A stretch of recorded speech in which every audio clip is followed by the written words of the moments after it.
Si on veut se comprendre, il faut voir nos limites. Si on ne connaît pas nos limites, on ne saura pas comment on va travailler sur nos limites. Je suis juste un spectateur parmi tant de spectateurs qui m'entourent, qui me regardent. Mais moi, je n'arrive pas à me regarder. Où est le problème? C'est pour ça que si on ne laisse pas le brouillard partir, je ne pourrai jamais voir clairement qui je suis, comment je fonctionne. Parce qu'il y a toujours du brouillard. Le brouillard, c'est l'ignorance. Donc quand vous méditez, il faut méditer vraiment avec cette liberté. De dire, je laisse la liberté à tout phénomène.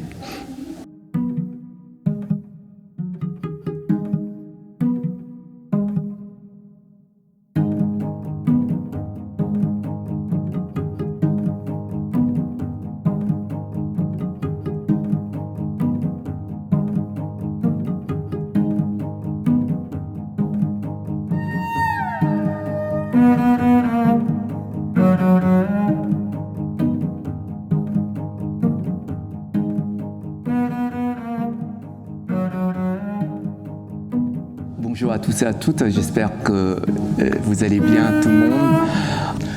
Alors, je sais qu'il y a toujours des nouvelles personnes, alors ce matin je vous ai un peu initié à cette pratique dans la posture et aussi dans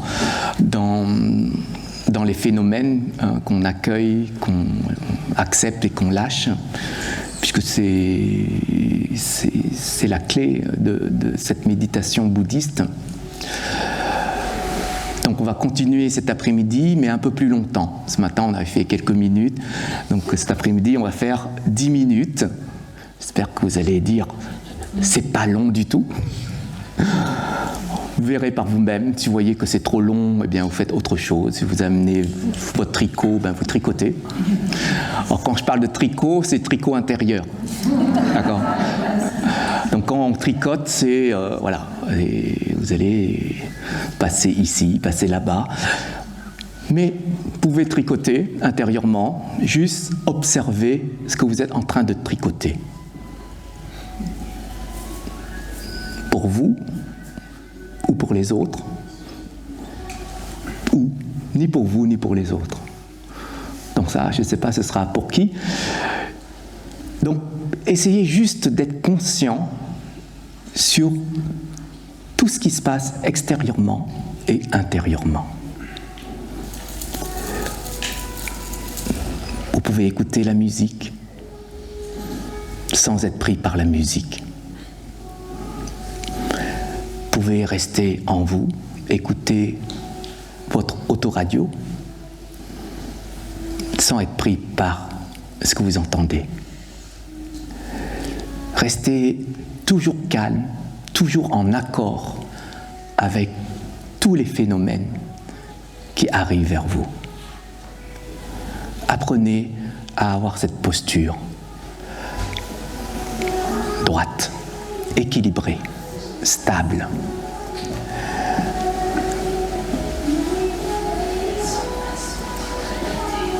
Ce n'est pas une résistance quand on médite. On ne résiste pas à la posture. On ne résiste pas au phénomène. On est juste là pour accueillir. Quand on accueille quelque chose, ces choses-là deviennent pour nous des amis. C'est parce que chez nous, on accueille nos amis.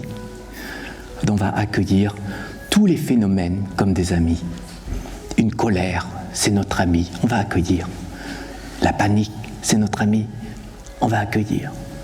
Tout type de phénomènes, on peut les accueillir et pas les rejeter. Et en accueillant les amis peuvent nous aider. D'accord ? Donc on va rester dans un premier temps dans cette posture, colonne vertébrale, cou, tête, dans le même prolongement, sans forcer, juste naturellement. Gardez une respiration naturelle. Inspirez, expirez, inspirez, expirez. Si vous pensez que c'est trop difficile d'accueillir les phénomènes extérieurs, voire intérieurs, vous pouvez dans un premier temps vous concentrer sur votre respiration. Juste observer le mouvement respiratoire sans être pris par ce mouvement.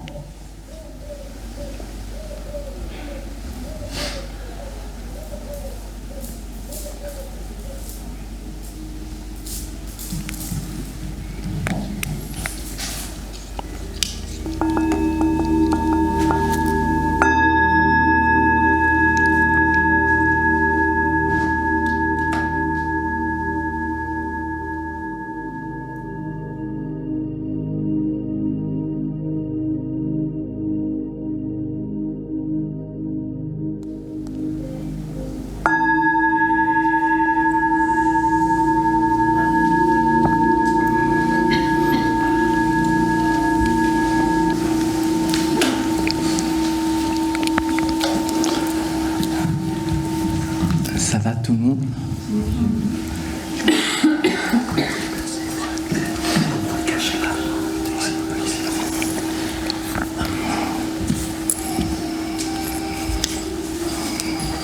Est-ce qu'il y en a qui ont cette sensation de somnolence? Oui? Donc, vous voulez dormir?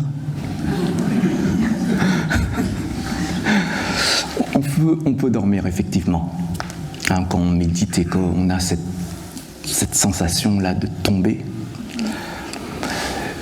Soit vous relevez, intérieurement vous relevez au niveau des énergies, au niveau même du corps, ça veut dire c'est comme si vous allez exagérer votre posture, relever la posture. Et au niveau de la conscience mentale, vous n'allez pas positionner cette conscience dans le sens basse. Vous allez même relever cette conscience-là, même la tourner. Parce que quand on a sommeil, quand on est dans cet état de somnolence, on a tendance en fait à piquer du nez. Et donc piquer du nez, ça veut dire qu'il faut s'attacher derrière. On doit prendre un fil, on s'attache derrière, et là on ne va jamais piquer du nez. Donc vous allez imaginer que vous êtes attaché derrière. C'est-à-dire vous prenez conscience, c'est-à-dire vous allez tourner votre conscience à ce niveau. Et vous allez tirer. Et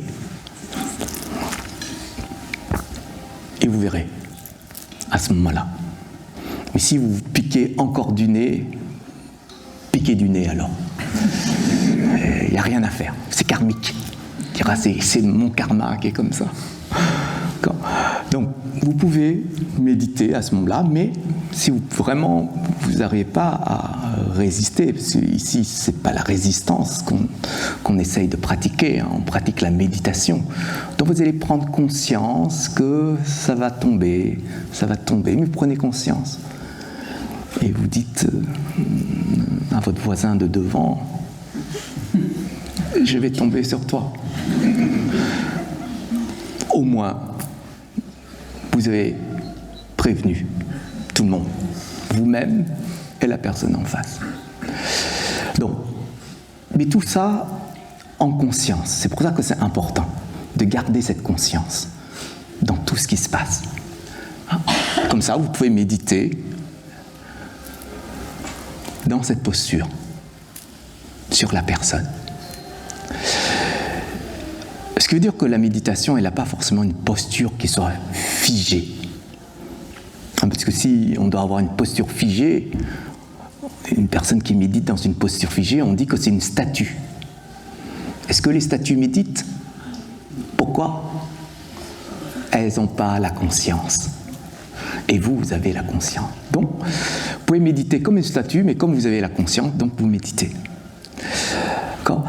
Donc vous pouvez méditer aussi sans être une statue. C'est pour ça que c'est important de comprendre ce que c'est que la méditation et qu'est-ce qu'on en fait derrière, et pas simplement méditer sur quelque chose qui peut être inutile pour nous, pour changer notre intérieur. Il faut pour ça que nous ne pouvons pas méditer sur une feuille qui tombe, sauf si on voit que la feuille, c'est nous. Nous sommes en train de tomber.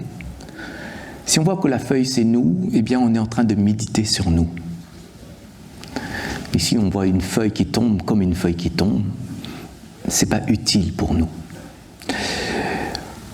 Donc la méditation a quand même ses conditions pour nous aider à évoluer. Donc si vous voulez méditer de manière juste, eh bien il faudra méditer sur ce qui est ici, avec vous. C'est ça qu'on peut méditer sur nos sensations. Vous pouvez voir vos limites au niveau de vos sensations. Tester un piment, par exemple. Les personnes qui n'aiment pas pimenter, prenez un piment, méditation. Piment, on va méditer dessus. Si vous voyez qu'il y a le feu dans la bouche, prenez un verre d'eau. En fait, si on veut se comprendre, il faut voir nos limites. Si on ne connaît pas nos limites, on ne saura pas comment on va travailler sur nos limites ou casser nos limites. C'est pour ça que c'est important de revenir chez nous et voir les limites qu'on a construites autour de nous. Donc je ne sais pas, pour cette première session, ce qui s'est passé chez vous. Vous avez vu ce qui s'est passé chez vous ou pas? Voir ce qui s'élève, ce qui nous traverse, et peut-être ne rien faire, parce qu'il n'y a rien à faire. La méditation doit passer par cette phase-là, avant d'agir. Garder notre calme avant d'agir. Avant de réagir, il faut qu'on soit intérieurement posé. Donc ça nous découvre, dans un sens, sur différentes possibilités de voir les choses, parce qu'il n'y a pas d'agitation. On voit les choses plus clairement. Donc voilà, cette première expérience que vous pouvez faire, et même si la somnolence vous attire beaucoup plus que la méditation, ce n'est pas grave, parce que vous fonctionnez comme ça. Donc il faut voir qu'on fonctionne comme ça, que ce n'est pas la honte de dormir. Il n'y a pas de honte à voir comment nous fonctionnons. Ce n'est pas parce que les autres fonctionnent différemment qu'on doit fonctionner comme les autres. Donc méditer, c'est aussi dans ce sens, c'est se préserver, respecter comment nous sommes, comment nous fonctionnons au niveau de nos tendances, de nos propres énergies, ce qui nous attire, ce qui nous inspire. Eh bien, on va découvrir tout ça. On va reprendre la posture à nouveau.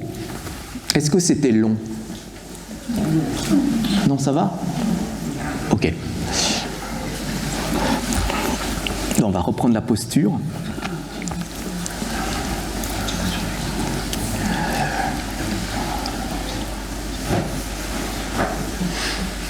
Donc, si vous avez des tendances à partir dans un mouvement, genre de phénomène extérieur ou même intérieur, vous pouvez être pris par vos pensées, donc vous devez prendre conscience que vous êtes pris à ce moment-là par vos pensées et que tout est en accord avec vous-même.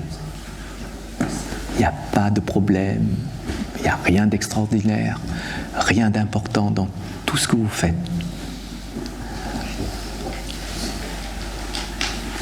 Soyez vraiment en accord avec votre corps, vos sensations, ce qui s'élève. Soyez en accord. Mais ne restez pas comme une pierre à méditer. Utilisez toujours votre conscience pour donner du sens à votre pratique.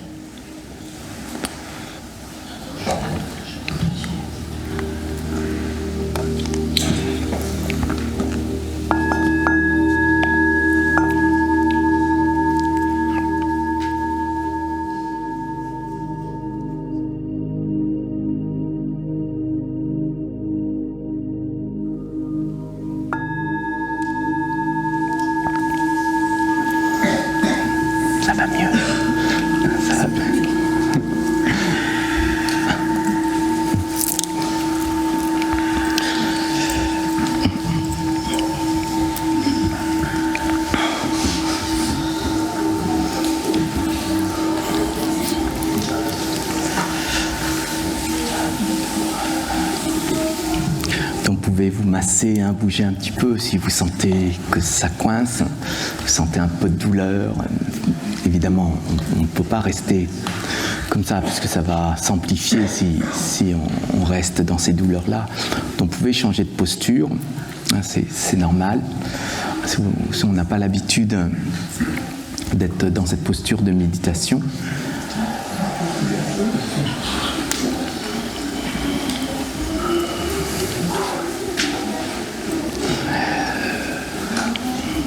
Est-ce que vous avez des questions? Est-ce que cette deuxième session est difficile? Vous sentez que c'est difficile, il y a du bruit? Oui.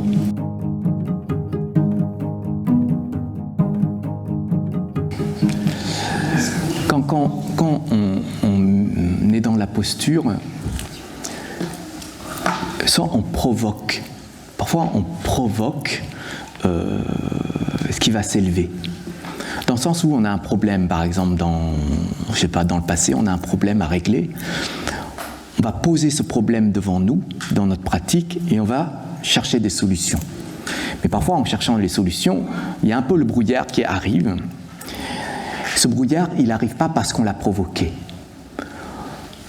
On n'a pas provoqué ce brouillard. On veut, c'est être tranquille et trouver une solution. Et le brouillard, il arrive naturellement. Mais le sens naturellement, ce n'est pas le vrai terme. C'est que tout est déjà conditionné. Ce brouillard, il est déjà conditionné. Donc, il attend juste un moment où on se pose pour arriver. Mais il n'arrive pas au bon moment parce qu'on ne veut pas de lui. Et donc, il arrive quand même. Et on veut lui dire « Sors de ma tête ». Sauf qu'il ne veut pas sortir. Puisqu'il est là naturellement. Vous ne pouvez pas dire aux nuages « Pars d'ici ». Les nuages viennent naturellement. Donc d'une part, provoquer, ça veut dire je décide de prendre mon passé, de mettre au présent et de chercher une solution. Je décide, donc je provoque. Donc ça, on ne devrait pas le faire dans notre pratique méditative. Ça, c'est un point important. Si vous voulez le faire réellement, prenez-vous un instant dans votre vie, puis vous dites maintenant je vais réfléchir sur une solution à mon problème. Mais ce n'est pas méditer. C'est je réfléchis sur une solution. Quand le brouillard il arrive comme ça, il faut laisser le brouillard arriver. Mais si vous n'aimez pas le brouillard a dit moi je vous aime. Donc il va revenir. Et le brouillard, il toque à votre porte, vous fermez, il va rester, il va toquer. Au moment où vous ouvrez la porte, le brouillard, il va être content. Sauf que vous ouvrez aussi la porte de derrière, donc il va repartir. En fait, il faut accueillir le brouillard, accepter le brouillard chez vous, dire, ok, tu rentres chez moi, maintenant tu es chez moi, mais j'ai ouvert la porte derrière. Donc il faudrait que tu partes. Il a dit, je suis content de te rendre visite. Donc comme je suis content, je m'en vais. Donc on ne doit pas chasser. En fait, c'est parce qu'on chasse que ça ne fonctionne pas. Mais si vous ne chassez pas, il n'y a pas de problème. Vous chassez, ça revient, c'est un problème. Ce qui veut dire que quand vous méditez,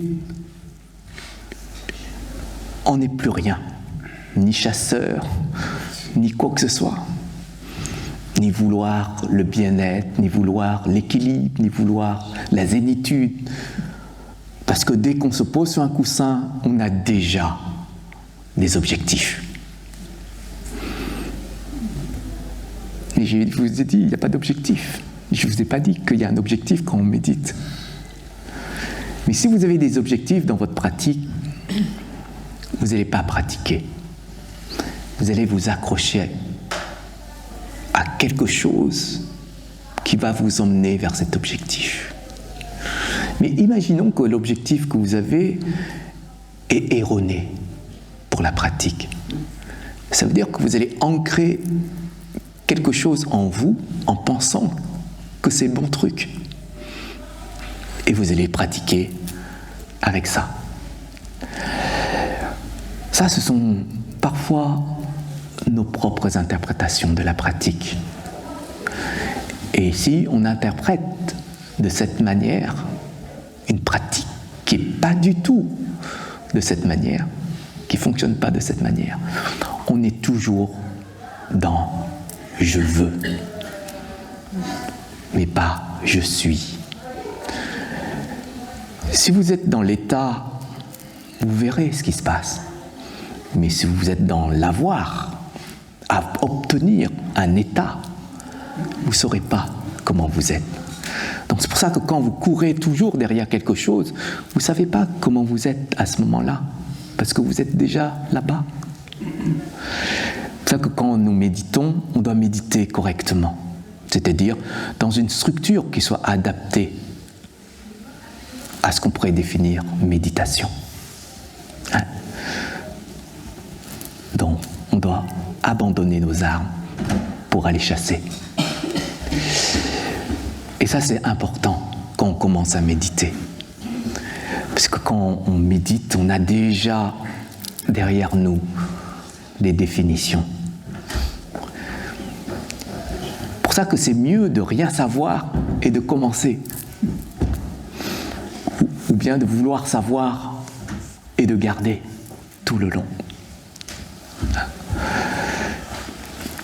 Je ne sais pas si j'ai répondu à votre question.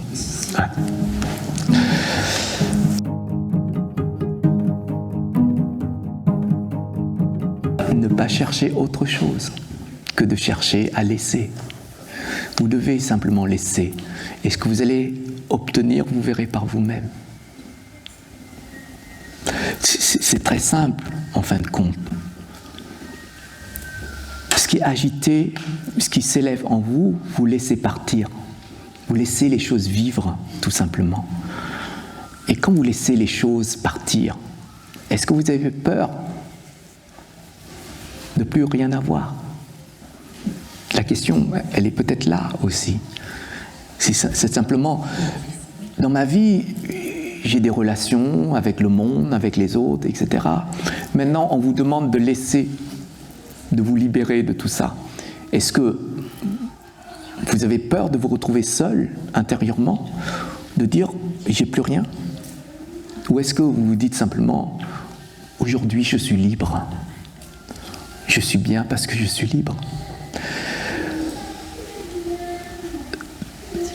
Donc je pense qu'il n'y a pas de question à se poser. Il y a juste à dire, je suis observateur de ce qui se passe.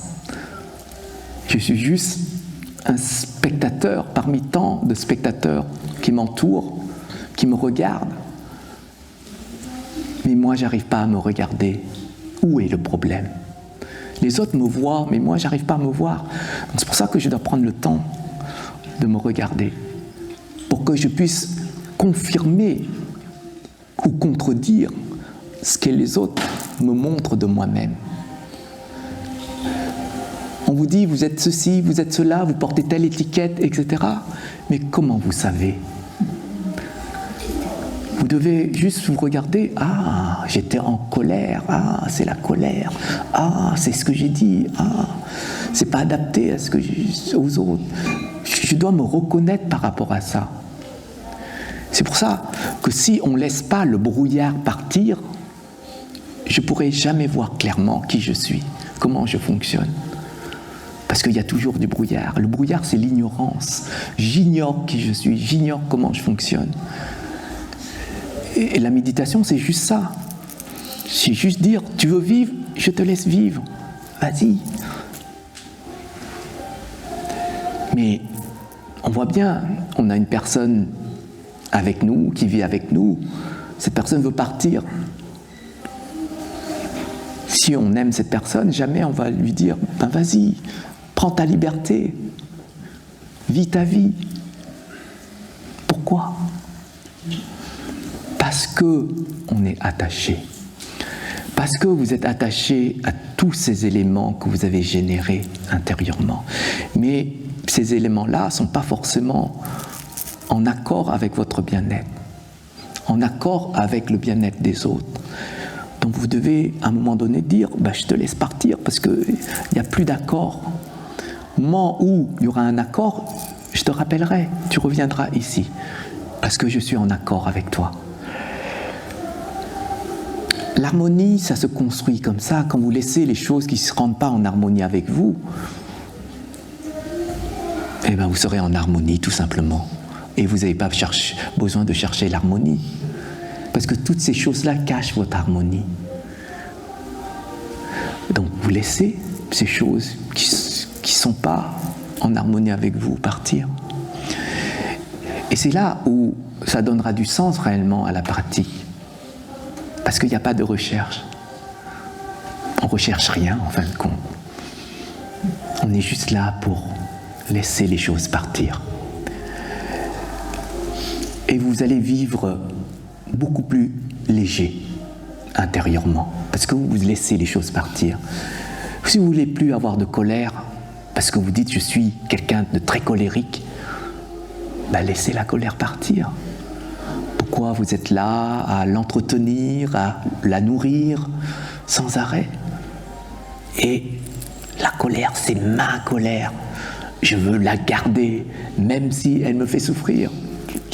C'est illogique comme raisonnement. C'est là où il faut quand même avoir une forme de conscience, d'attention sur ce qui se passe là, sur ce que je voudrais laisser et ce que je voudrais garder. Pour l'instant, je vais faire un tri, en fin de compte, chez moi. Il y a des choses que je dois laisser, il y a d'autres choses que je garde. Je fais un tri intérieurement. Et quand j'aurai fait ce tri, peut-être ce que j'ai gardé n'est plus adapté. Même si c'est positif, même si c'est bénéfique avant, mais c'est plus adapté aujourd'hui, parce que j'ai pu avancer dans ma pratique. Donc, je laisse à nouveau. En fait, en laissant les choses partir petit à petit, vous laissez aussi certains schémas en vous se libérer. Et quand vous n'avez plus de schémas, c'est là où on dit la méditation, quand on médite, il n'y a plus de pensée. Et les gens vont vous dire, c'est ça méditer, il n'y a pas de pensée. Et vous êtes en train de prendre votre balai et balayer toutes vos pensées. Mais ça ne marche pas comme ça. Ça marche que si vous laissez vos pensées vivre et partir tranquillement. Et pas les obliger à partir. C'est pas logique dans ce sens-là. Quelqu'un qui rentre en conflit avec vous, vous voulez l'envoyer dehors, il ne va pas être content. Et s'il n'est pas content, il revient. Vous avez vu ? Vous insultez et la personne revient. Ben, si vous n'insultez pas, la personne va partir. Donc quand vous méditez, il faut méditer vraiment avec cette liberté. De dire, je laisse la liberté à tout phénomène, à tout lien, à tout ce qui se passe, se déroule en moi, autour de moi. C'est pour ça, dans la logique, on peut méditer n'importe où. Ici, dehors, dans la musique, dans le métro, partout, on peut méditer. Parce que tout ça, c'est juste des nuages qui passent, qui arrivent et qui repartent. Et rien d'autre. Mais nous, on en fait quelque chose, on cristallise tout ça. Et on met ça à l'intérieur de nous pour dire que c'est moi, c'est à moi. Et c'est pour ça qu'en fin de compte, on garde des choses qui ne sont pas à nous. Et comme vous gardez des choses qui ne sont pas à vous, ben c'est pour ça qu'à un moment donné, ces choses-là vont partir à un moment donné, donc vous allez en souffrir. Rien. Si vous regardez bien dans le monde autour de vous, réellement, qu'est-ce qui vous appartient ? Si vous regardez, rien. Rien. Même pas votre corps, même pas vos enfants, même pas vos amis, même pas votre maison, même pas votre... Il n'y a rien qui nous appartient réellement. Temporairement, peut-être. Mais temporairement, ça veut dire qu'il faut, à un moment donné, apprendre à s'en libérer, si c'est temporaire. Donc si vous prenez conscience de ça, la vie, elle est très simple. votre mari veut partir, c'est très simple.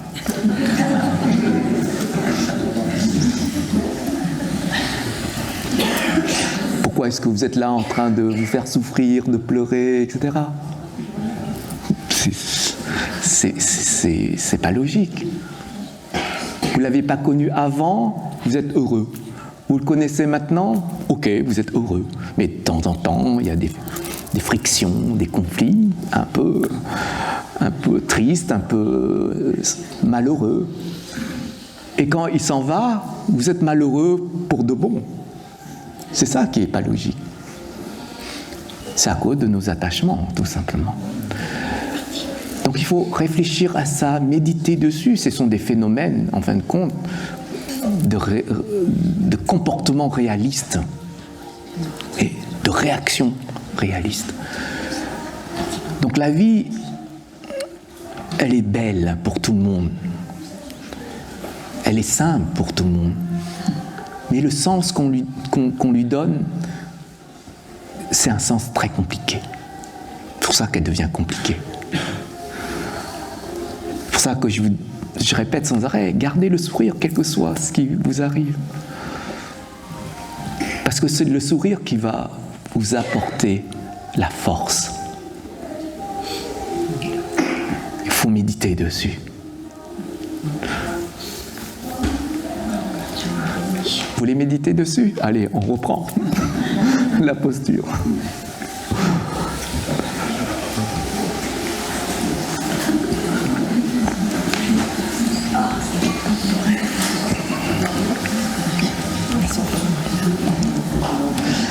On va reprendre la posture. Alors, il est vrai que... Comment? On ne peut pas méditer couché. On va s'endormir. On va s'endormir. Oh. Pour l'instant, non. On va dire comme ça. Pour l'instant, non.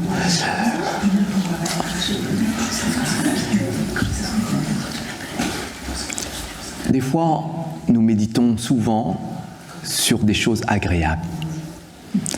Quand vous méditez, vous allez parfois faire une recherche sur des choses agréables, des objets agréables pour méditer dessus. Un paysage, une ambiance, une musique, un cadre, etc. Même sur des choses agréables que vous ressentez, des souvenirs, des personnes. Mais ça, c'est juste une partie de la pratique. Il faut aussi méditer sur des choses désagréables. Donc, parfois, vous avez des obstacles, des problèmes, des maladies, des douleurs, etc. Et il y a des choses qui sont désagréables, qu'on vit sans arrêt. Donc, on va essayer, et je sais que c'est difficile de méditer sur ces choses désagréables, de pouvoir observer simplement et rien faire d'autre. Vous observez simplement, voilà, des personnes qui ne vous aiment pas, des situations compliquées dans votre vie, voire même des maladies que vous savez, que vous n'êtes pas bien avec elles. Vous allez juste poser votre conscience dessus, accorder un temps d'observation, d'accueillir et de laisser partir. Juste ça. D'accord ? Donc prenez un petit temps pour choisir quelque chose qui est désagréable dans votre vie.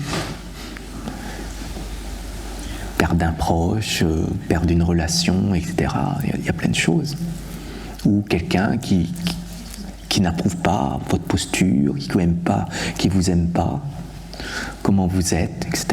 Ça peut être désagréable. Eh bien, vous allez pouvoir méditer dessus. Mais n'en faites rien. Laissez partir. Dire que c'est OK. D'accord.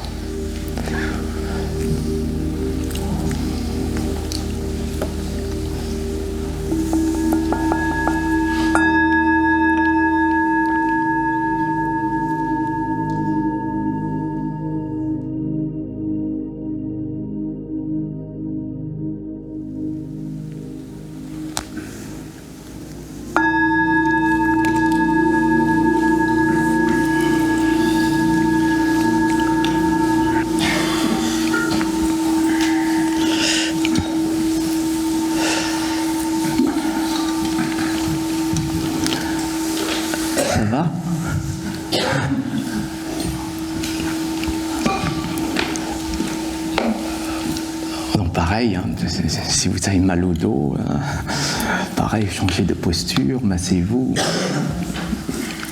Buvez, hein, c'est important aussi. Si vous avez dissipé un peu d'énergie pendant cette pratique. Alors, c'est vrai que c'est pas évident de méditer sur des éléments, des objets qu'on n'aime pas. Voilà. D'un côté, c'est normal, mais de l'autre côté, c'est pas normal non plus. C'est normal parce que ici, c'est ce qui nous repousse, en fin de compte, c'est pas ce qu'on veut voir. Mais c'est pas normal aussi parce que ça fait partie de nous. Donc si ça fait partie de nous, logiquement, on devrait accorder du temps pour observer. Hein? Donc, méditer, ça ne veut pas dire choisir.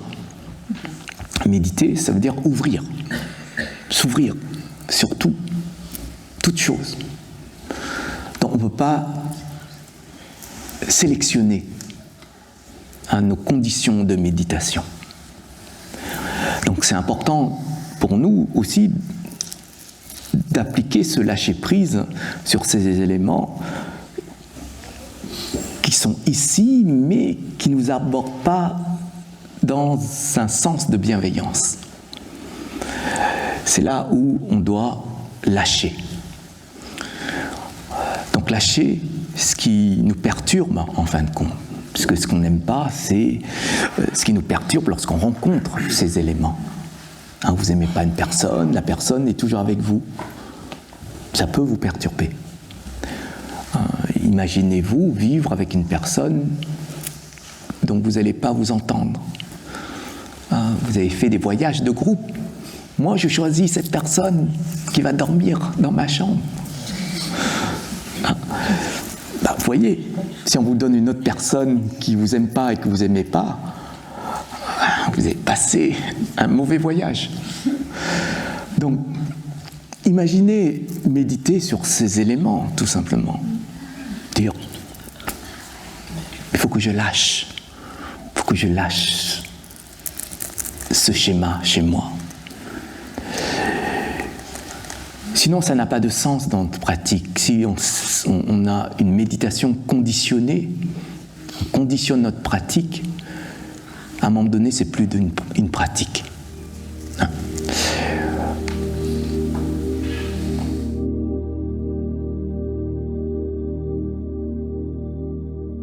Alors, prenez des conditions, pas dans ce sens-là, parce que là, ça vous fait jouer avec. C'est à ce niveau, donc résistez. Prenez peut-être des conditions qui soient beaucoup plus simples à mettre en place. Quand on a envie de dormir, on prend une sucette. Je ne sais pas si ça marche, mais on prend une sucette. Vous pouvez tester d'autres moyens par rapport à ça, mais ne résistez pas. L'objectif, ce n'est pas de résister à un mouvement, tout simplement. Mais vous devez vous détacher de ce mouvement. Donc vous ne devez pas résister. On sait dans l'histoire la résistance, ce que ça fait. Donc si vous générez ici une résistance, forcément il y aura un conflit. Pour l'instant, on n'essaie pas de trouver un juste milieu par rapport à ça. On essaie juste d'observer ce qui se passe et pas de réagir dessus, d'interagir. Vous observez simplement. Et vous laissez les choses se dérouler. Et rien d'autre, il n'y a rien à faire. Donc s'il y a une réaction derrière, observez la réaction. Mais ne vous laissez pas prendre par la réaction. Vous observez, là j'ai réagi, ok. Et vous continuez à observer. Et vous avez parfois des sursauts de réaction.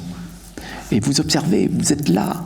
C'est comme quelqu'un qui attend derrière un mur le passage de quelque chose et puis qui tape dessus. Vous voyez, c'est votre attention, une attention en fait qui soit réajustée. En fait, ça passe. Hop, je t'ai eu. Vous voyez, c'est presque pareil. C'est pour ça que, en fait, je t'ai eu, c'est j'ai vu la réaction. C'est-à-dire, j'ai pas pu m'empêcher de ne pas réagir. Ça veut dire ça. Vous avez le défilement de quelque chose et paf, il y a un truc qui va attraper. Et bien vous voyez la chose, vous voyez, vous êtes en train d'attraper. Et c'est ça qu'il faut observer. Et c'est très dur, hein, puisque c'est très rapide. Donc il faut se surveiller. Il faut surveiller ici. Réaction. Ah, j'ai raté. Réaction. Donc je dois être vigilant de plus en plus, précis sur ma vigilance. Et le moment où je vois la réaction, je libère la réaction. En fait, à chaque fois que votre conscience fait dire arrêt sur image, vous voyez, c'est comme stop, c'est ok, vous libérez. En fait, le lâcher prise, il se fait à ce moment-là. Dès qu'on voit, on accorde, c'est ok, on libère. Il n'y a pas de travail de lâcher prise en fin de compte. On ne travaille pas pour lâcher prise. C'est juste, c'est ok. Et on libère. Donc si vous voulez libérer des états émotionnels, il faut observer le moment où l'émotion est là. Pac. Je dis, c'est ok. Je suis en colère, c'est ok. Je suis stressé, c'est bon. Je suis jaloux, c'est ok. Et vous libérez. En fait, à force de libérer, les choses vont s'alléger et vous allez faire disparaître ce schéma-là, naturellement. Mais le lâcher-prise, il se fait dans ce sens-là. Donc, en fin de compte, ce n'est pas le lâcher-prise, peut-être qui est compliqué ou qui est long à mettre en place. C'est l'instant de l'attention. C'est l'attention. Ah, et poser dessus. C'est pour ça que l'attention et la conscience, c'est genre un couple qui travaille ensemble. L'attention est au-dessus, la conscience est au-dessus, l'attention est en dessous juste pour pointer, diriger. Oui. Parce que des fois, l'attention part dans une direction qui n'est pas du tout bénéfique. Donc nous, on recadre. C'est pour ça que quand vous recadrez, il faut recadrer ici, donner une direction ici. Et si on veut élever de manière beaucoup plus subtile, ben on l'élève au niveau du mental. C'est-à-dire, on sait, pac, ça réagit à ce moment-là. Donc c'est ok. Le ok ici, ça ne veut pas dire je suis indifférent. Hein. Parfois on confond le ok, oh, c'est bon, on laisse passer, je suis indifférent à tout ça. Non. Le ok ici, c'est pour maintenir le calme.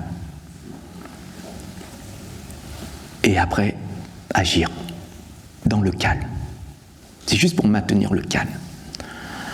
C'est ça qu'on travaille sur cette posture, cette pause méditative, pour préparer un petit peu ce qu'on va pouvoir utiliser dehors.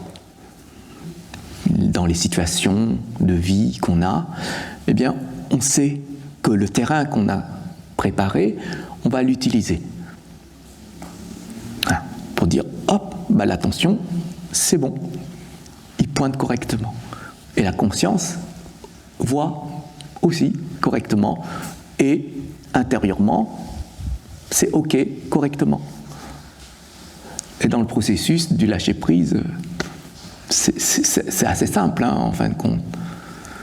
Mais c'est long, c'est de régler cette attention. On perd beaucoup cette attention. C'est pour ça que l'attention n'est pas juste. On dirige, l'attention c'est une direction. Donc, quand vous ne dirigez pas dans la bonne direction, vous allez suivre pas le bon chemin. Donc le travail méditatif, c'est déjà ce travail de l'attention. J'entends un bruit, c'est ok. Et je me détache. Mais si je reste toujours sur le bruit, c'est pas ok. Je suis dans l'attachement. Oui. Ah oui, c'est ça qu'il faut mettre en place. Vous avez une douleur, c'est OK. Mais si vous restez toujours à figer, à fixer sur la douleur, vous allez voir que la douleur va s'amplifier. Mais en fin de compte, elle ne s'amplifie pas. C'est le ressenti qui s'amplifie. C'est notre exagération qui s'amplifie.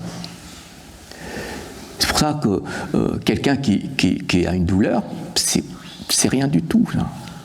C'est juste temporaire, c'est juste une petite sensation qu'on va lâcher. Donc, on ne sent plus la douleur.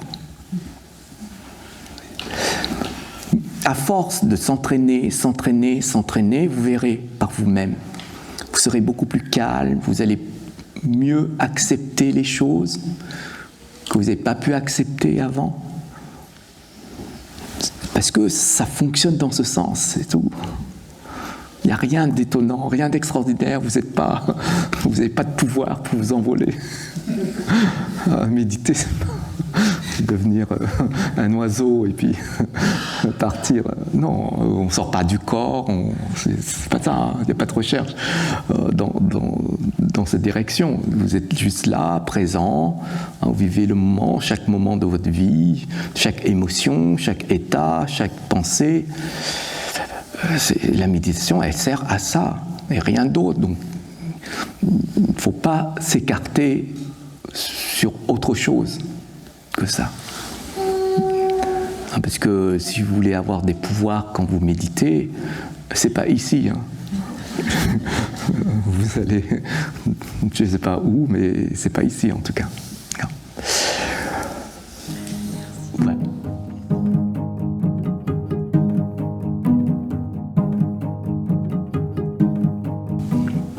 Je vais juste vous raconter une petite histoire. Après, j'ai rentré dans le processus du karma. Il y a une histoire qui raconte qu'un roi avait 4 femmes. Personne n'a 4 femmes ici? Ok, ben vous n'êtes pas un roi alors. La première femme, il est toujours aux petits soins. Donc il est là, aux petits soins de cette première femme, qui est la plus jeune d'ailleurs. La deuxième femme, il va envoyer cette deuxième femme pour les affaires, tout simplement, administratives, les affaires entre les pays, entre son royaume et d'autres royaumes. Donc c'est sans arrêt comme ça. Donc un peu moins jeune. La troisième femme, simplement là pour s'occuper de lui à la maison, le servir. Donc il s'occupe un petit peu de cette femme pour qu'elle puisse être à côté de lui, l'aider, etc. dans son quotidien. Et la dernière femme, c'est la première qu'il a eue, la plus âgée. Il ne s'occupe pas d'elle du tout, et donc il la délaisse. Mais elle vit quand même dans le royaume. Il ne pense même pas à elle. Voilà. Quand elle est malade, il ne vient même pas la voir, etc. Un jour, ce roi, il tombe malade. Donc il a une maladie grave. Et donc il va voir la plus jeune, donc il s'occupe d'elle souvent, donc il va voir et dit « Quand je vais mourir, est-ce que tu viendras avec moi? Est-ce que tu me suivras ?» La jeune dit « Non, non, moi je vais rester ici, je vais même me remarier. Je suis encore jeune. » Et il est un peu triste d'entendre ça. Donc il va toquer à la porte de la deuxième et il demande à la deuxième « Alors, là, je suis gravement malade, je vais bientôt partir, est-ce que tu vas me suivre ?»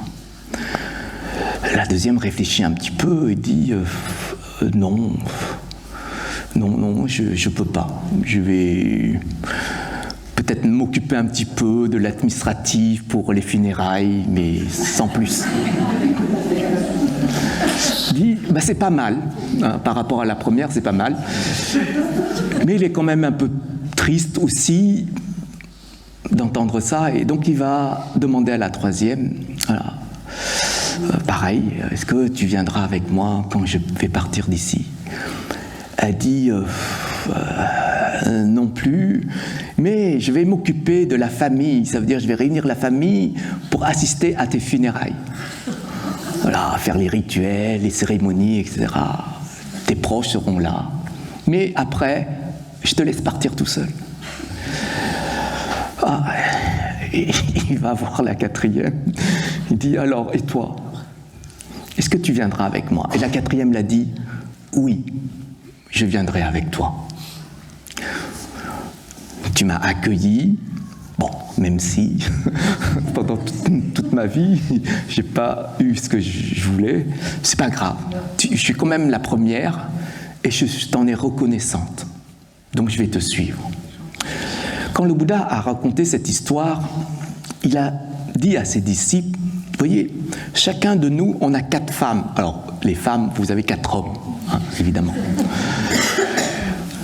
La première, la plus jeune, c'est votre corps physique. Vous occupez sans arrêt de lui. Toute votre vie, vous travaillez pour lui, hein, pour le nourrir, l'entretenir. C'est votre corps. Vous voyez, au moment de la mort, le corps va rester ici. Il ne va pas partir. La deuxième femme, c'est vos matériels. Votre maison, votre voiture, tout ce qui est matériel. Vous êtes attaché, mais le matériel ne vous suit pas. La troisième, c'est votre famille, vos proches. Votre famille va vous accompagner, va organiser vos funérailles, vous accompagner, jusqu'au moment où vous allez soit être enterré, soit rentrer pour être brûlé. Mais pareil, votre famille ne peut pas vous suivre. Et la dernière, c'est votre karma. Votre karma vous suivra tout le temps, là où vous irez. C'est pour ça qu'on ne fait pas attention à notre karma. Réellement, dans la vie qu'on vit au quotidien, jamais on fait attention à lui. On fait toujours attention à tous les autres éléments. Et en sachant, ou en ne sachant pas, que ces éléments-là ne peuvent pas nous suivre. Si le karma nous suit sans arrêt, logiquement, on devrait construire un karma qui pourrait nous fournir plus tard des bonnes conditions. Ça, c'est dans la logique. Mais pour ça, il faudrait observer nos actes, nos actions. Quand le Bouddha a raconté ça, c'est juste pour peut-être réveiller les consciences ou éveiller la conscience de ses disciples, pour tout simplement dire que ce qu'on peut emporter avec nous, il faut apprendre à l'entretenir, à faire de telle sorte que ce qu'on emmène soit quelque chose de bénéfique, comme une valise. Ce que vous emmenez avec vous dans votre valise, c'est ce karma-là. Donc il faut qu'il soit utile pour vous. Si il est utile pour vous faire souffrir, je pense qu'il n'est pas utile. Mais si il est utile pour que vous soyez heureux, là, c'est utile. C'est pour ça que quand on parle du karma dans le bouddhisme, cette loi de causalité, il faut comprendre le fonctionnement de ce terme. On parle de karma dans l'action. Quand vous faites une action, vous générez un karma. Et il y aura une réaction à cette action-là. Les gens peuvent comprendre que quand on fait une action, on a forcément la réaction, comme un boomerang, vous voyez. Quand vous envoyez un boomerang, ça revient. Est-ce qu'on peut dévier la trajectoire du boomerang quand vous lancez le boomerang? Oui. Comment?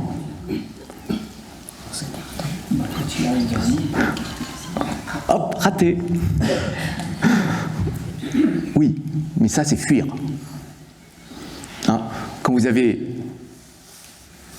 la réaction qui arrive chez vous, vous dites c'est pas à moi.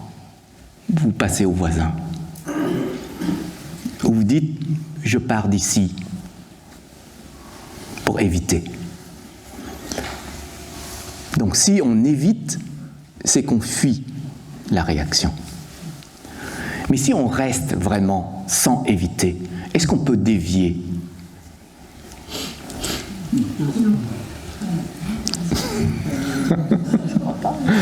Ah, alors, il manque encore une information. Oui. Comment? On peut le renvoyer à Non, là, c'est déplacer un problème. On peut travailler sur comment le recevoir, on peut l'alléger, on peut rendre le boomerang plus léger. Voilà. On peut, en fait, au moment où le boomerang prend sa course, on peut changer sa trajectoire. Comment? J'en sais rien. Peut-être prendre un caillou, jeter sur lui, tac, tac, tac. Sinon, demander de l'aide. Je reste ici, allez-y, jetez le caillou. On peut changer en changeant les conditions de sa trajectoire.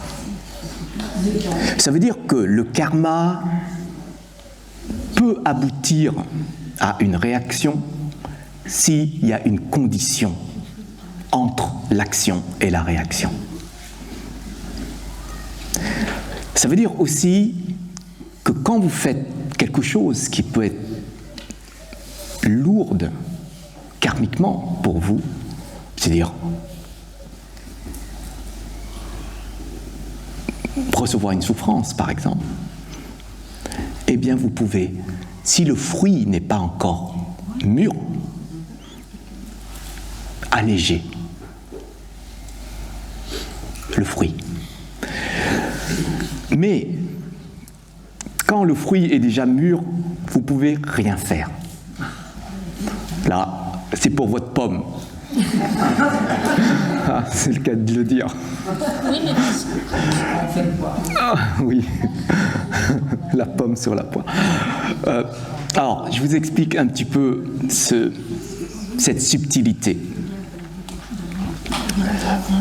Quand vous avez une maladie, par exemple, c'est une réaction.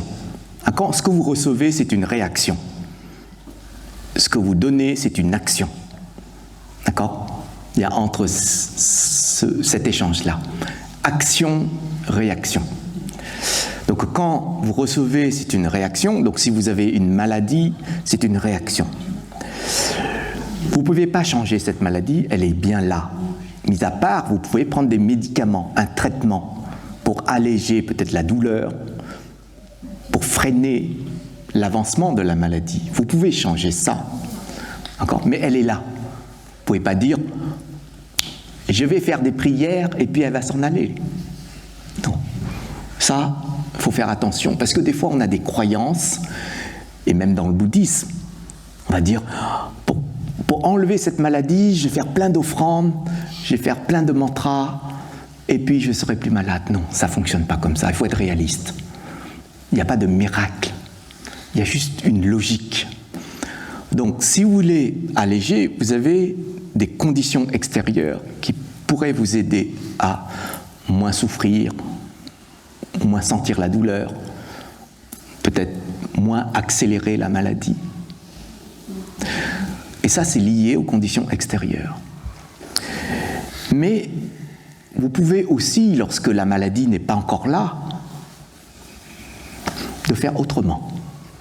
C'est-à-dire que vous avez fait une action. C'est comme si vous avez posé une graine et vous avez oublié d'arroser la graine. D'accord ? Donc, si vous avez oublié d'arroser la graine, peut-être qu'il faut éviter d'arroser à ce moment-là, si c'est une mauvaise graine. C'est pour ça que pour les personnes qui sont lancées dans des actions, ou savez que ces actions pourraient nuire à votre santé, vous pouvez freiner, stopper, parce que le fruit n'est pas encore là, n'est pas encore mûr. Donc c'est cette démarche de condition qu'on doit réfléchir. L'action est passée, on ne peut rien y faire. Mais ce qu'on peut faire, c'est poser les conditions. Vous voyez, est-ce que vous avez des citronniers chez vous? Oui? C'est acide ou sucré? Acide? Vous voulez des citrons sucrés? Je vais vous donner une manière et vous verrez comment fonctionne le karma. Vous avez un citronnier avec les racines, l'arbre, les fruits. Cueillez les fruits, c'est très, très acide. Si vous voulez changer le goût, vous allez planter. Quel fruit est très sucré? Clémentine, ok. Plantez un arbre où il y a des clémentines juste à côté et que les racines se fusionnent, se touchent. Et vous verrez, bon, les clémentines vont devenir un peu acides, mais les citrons un peu moins, tout simplement. Ce qui veut dire qu'on peut changer, alléger les choses avec d'autres conditions. Oui. Par exemple, quelqu'un qui fume beaucoup, il a une grande chance d'avoir un cancer, enfin, souvent. Mais celui qui ne fume pas, mais qui a quand même un cancer, ça peut être karmique dans ces cas-là. Il a des conditions. En fait, il a déjà les conditions. Mais il suffirait d'avoir posé une condition qui va faire fleurir le fruit, et ben le fruit va tomber. En fait, parfois on ne fume pas, parfois, et on a cancer des poumons. Voilà. En fait, on a déjà ces graines, on a déjà les conditions, on a déjà arrosé. Mais pas dans cette vie. Dans cette vie, on ne fume pas. Ah, comment on peut savoir? Eh bien, on ne peut pas savoir. Comment on peut savoir? C'est juste le résultat qu'on peut dire, ah oui, c'est pas grave. En fait, vous le savez quand il y a le résultat, quand ça se reflète. Quand on vous dit, vous avez le cancer des poumons, vous dites, super, je peux valider mon karma. Ça, c'est hyper fort, là. Mais si vous êtes fragile, jamais vous allez penser à le dire. Vous n'allez pas dire, je vais valider mon karma. Celui qui a compris le processus, au contraire, il est heureux de valider dans cette vie. Et comme ça, c'est fini. J'ai payé ma dette et je peux continuer à vivre. Mais si je ne valide pas cet état, ces dettes-là, je vais traîner. C'est comme si vous avez emprunté, je ne sais pas, 20 000 euros et vous devez payer chaque mois 1 000 euros. Eh bien, il y a des mois où vous êtes heureux, 1000. Il y a des mois où vous n'êtes pas bien, 500. Eh bien, ça traîne. Vous laissez traîner, en fin de compte. Et quand vous laissez traîner, eh bien, il y a beaucoup plus d'intérêt pour la personne. C'est tout. Quand vous aurez validé rapidement, eh bien, vous êtes libéré. Et quand vous êtes libéré, ben, ça allège intérieurement.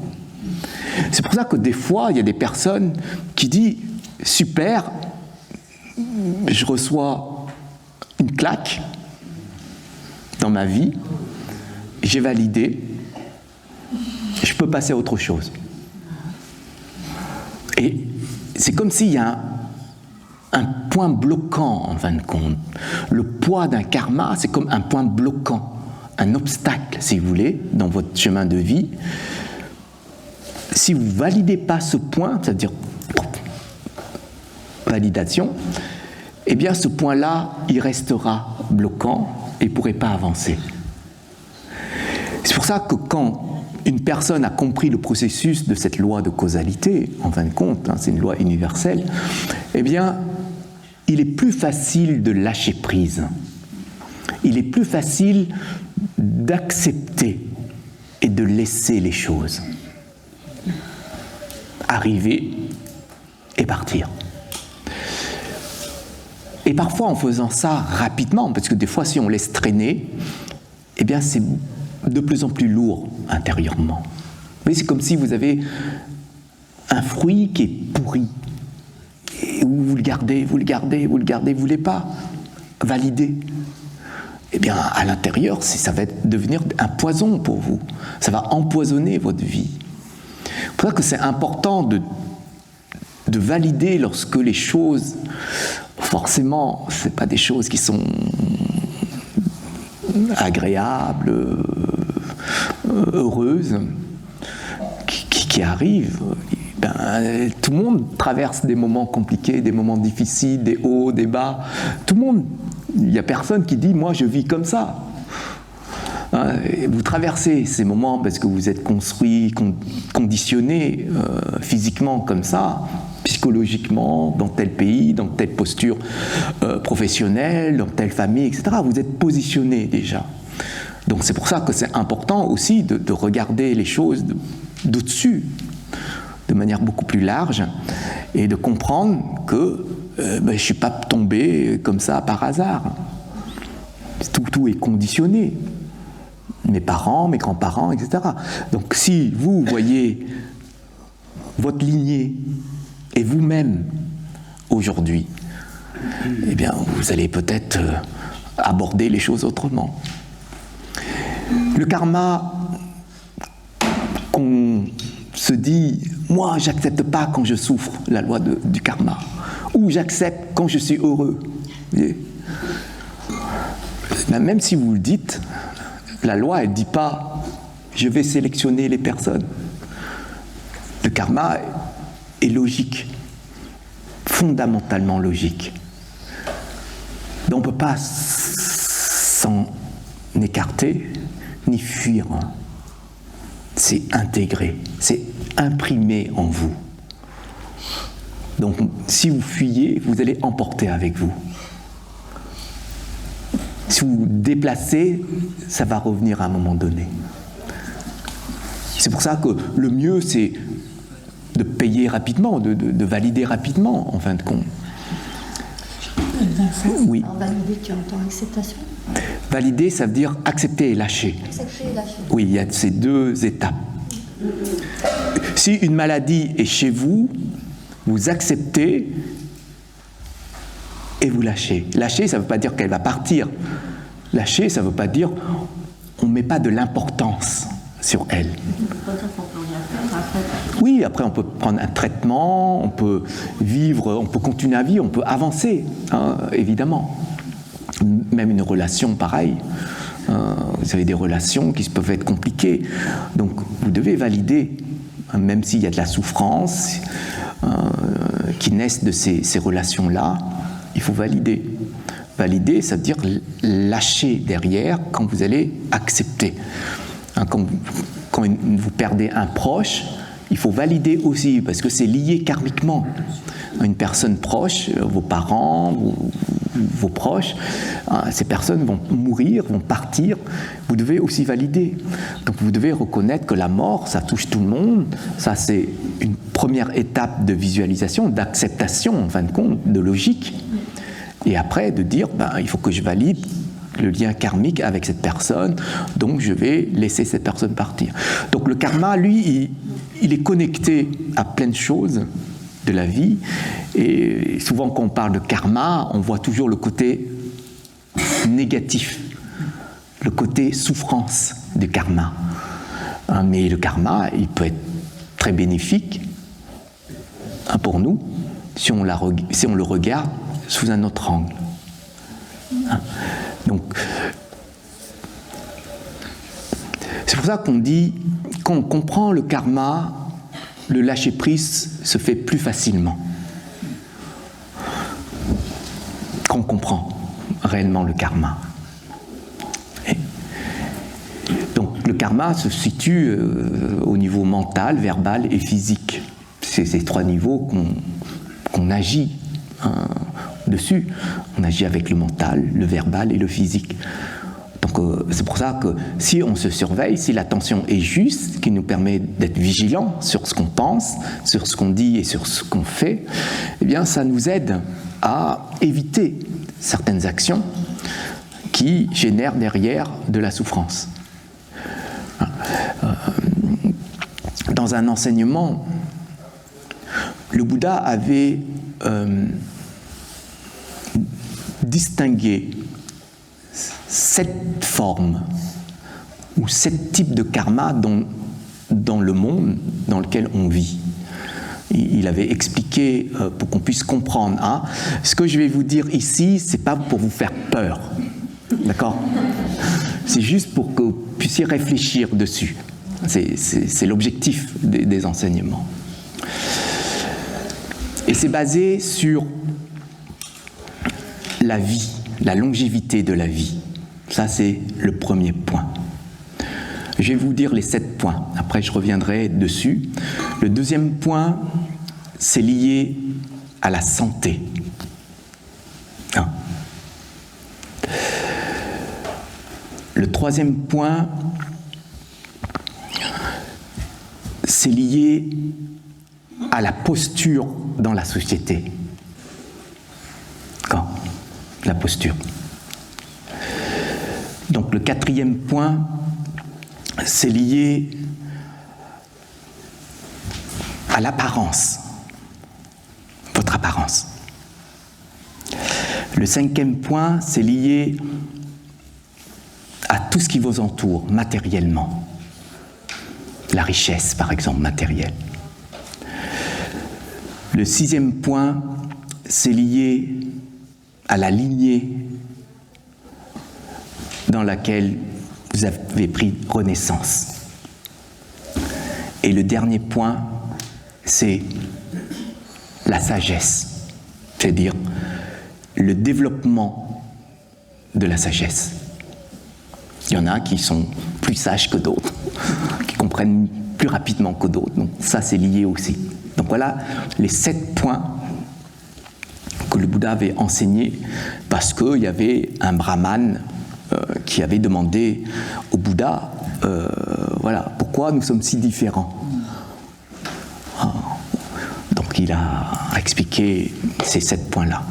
Donc, au niveau de la longévité, qu'est-ce qui veut vivre longtemps ici? Personne? Si? Ah, ok. Alors, ceux qui veulent vivre longtemps, le Bouddha avait expliqué que dans cette vie, ou dans les vies futures, il faut être présent pour sauver les vies. Ça veut dire que vous avez des personnes ou des êtres, des animaux, etc., qui sont prisonniers. Vous allez les libérer. D'accord? Ou quelqu'un malade, vous êtes médecin, vous allez sauver. Mais il y a une condition. Quand vous sauvez des vies, il ne faut rien en retour. Parce que si vous dites je t'ai sauvé la vie, j'attends. Vous profitez du système, sécurité sociale, vous attendez. Donc quand on sauve, c'est avec le cœur. On ne sauve pas en calculant. D'accord? Donc si vous voulez vivre longtemps, il faut avoir cet état d'esprit. Sauver. Des animaux, même des insectes qui sont chez vous, qui sont prisonniers de chez vous. Des araignées, n'importe, des fourmis. Bonjour aux araignées. Eh bien, vous allez prendre, vous allez les laisser libres dehors, vous allez les sauver. Tous les êtres. Vous avez cet état d'esprit. Et les personnes que vous côtoyez, vos parents, vos proches, qui sont malades, eh bien, vous êtes présents pour les aider, pour être attentif à ces personnes-là et à rappeler, il faut prendre les médicaments, il faut être comme ceci, cela, pas trop faire d'efforts, etc. Vous êtes là pour prolonger la vie. Donc c'est normal. Si vous aidez les autres à prolonger leur vie, c'est bingo. Enfin, vous allez vous-même avoir ces conditions. Vous voyez ? Mais par contre, si vous tuez, si vous volez la vie des êtres, forcément les choses vont se raccourcir. Normalement. Si la vie est précieuse pour vous et pas précieuse pour les êtres, eh bien vous renvoyez cette image-là à vous-même. Normal. Vous trouvez ça logique? Après, ça se passe pas comme ça. Ah, oui, mais parce que ça dépend des conditions et ça dépend de notre patience. Là, il fait du mal, pourquoi il ne meurt pas? Non, ça dépend de plein de choses, c'est pas instantané. Ah, on voit des personnes qui volent sans arrêt, ils sont toujours souriants. Ça dépend. Vous savez de quoi ça dépend? C'est parce qu'ils sont en train de consommer leur mérite de vie. Ils ont fait des choses bien dans les vies passées. Aujourd'hui, ils sont en train de consommer, ils font des choses mal, mais ils sont en train d'utiliser les bonnes conditions qu'ils ont générées dans les vies passées. Maintenant, quand ils n'auront plus rien dans leur compte en banque, ben, ils vont mendier. En fait, c'est un retour très logique, en fin de compte. Vous ne travaillez pas, mais vous avez mis de côté dans votre banque, en faisant des actions, des intérêts, etc. Donc vous ne travaillez plus. Les gens ont dit, mais tu ne travailles pas, mais comment ça se fait? Tu es riche, tu as tout. Mais il est en train d'épuiser simplement la banque des mérites. Donc ils épuisent. Et nous, on dit, mais c'est injuste. Vous voyez, nous on réagit comme ça, mais on n'essaye pas de comprendre tout ce qu'il y a derrière. C'est pour ça que c'est important de bien voir le processus pour voir au-delà et pas voir en apparence. Non. Oui. Si on a fait des choses bien dans une vie antérieure, pourquoi d'un seul coup on ferait des choses mal? Vous savez, l'ego, le désir, c'est vous qui le développez. Donc aujourd'hui, vous pouvez faire des choses bien, mais plus tard, vous pouvez aussi faire des choses pas bien, des réactions émotionnelles, par exemple. Ce n'est pas forcément dans votre intention, mais dans la réaction. Donc, c'est pour ça qu'il faut se surveiller. Parce que des fois, on n'y pense pas et on parle à une personne sans prendre conscience qu'on a brisé le cœur de la personne. Mais vous êtes dans l'ignorance de ça.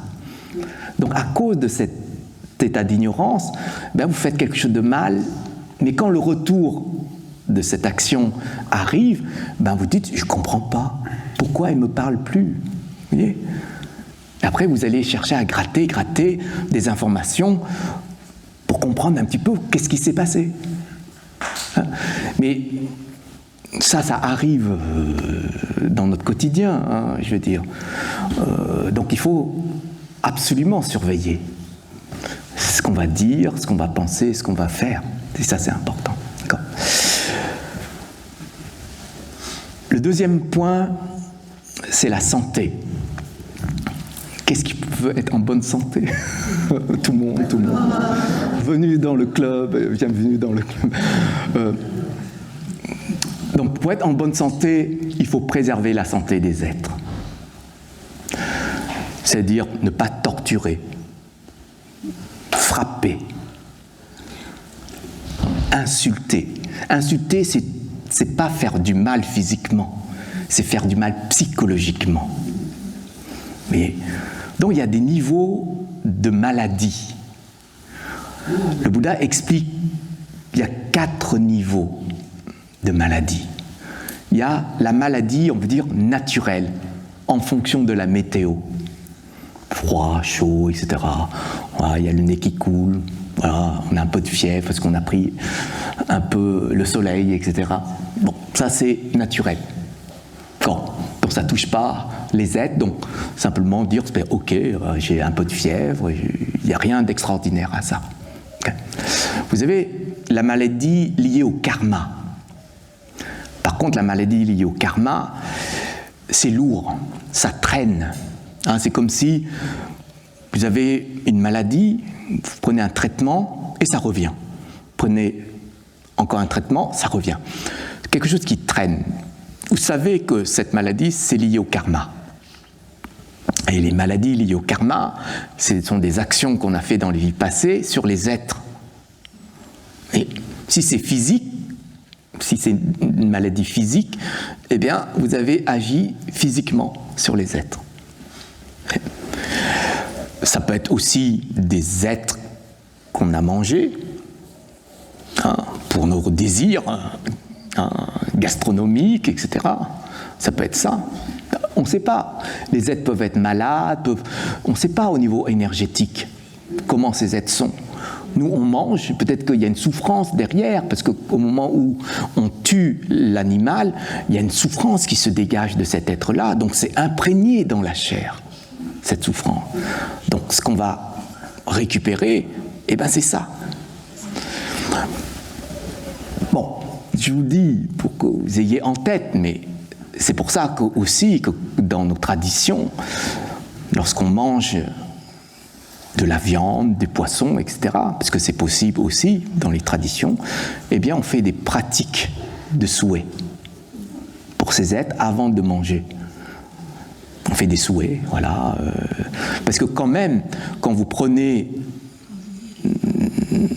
une nourriture liée à un être, entre guillemets, même s'il y a de la souffrance derrière, il y a une forme de générosité de l'être.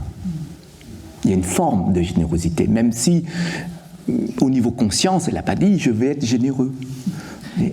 Mais c'est dans cet état d'esprit d'ouverture vers la vie des êtres qu'on doit avoir à ce moment-là. Hein, c'est pas, on n'est pas là pour être dans la violence et casser les abattoirs, etc.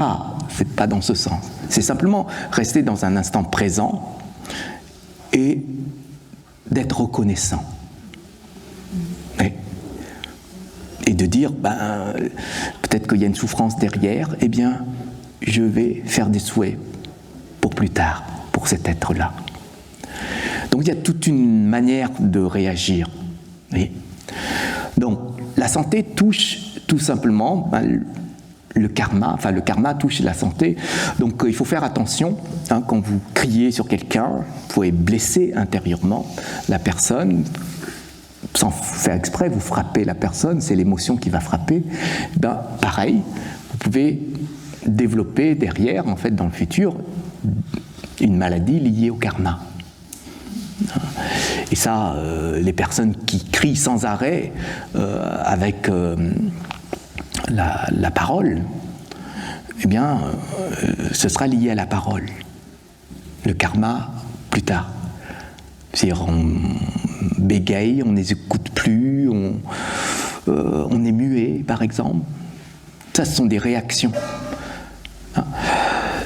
Donc, lié à la parole, lié au corps, ce sera lié au corps, lié au mental, la psychologie, ce sera lié au mental et la psychologie.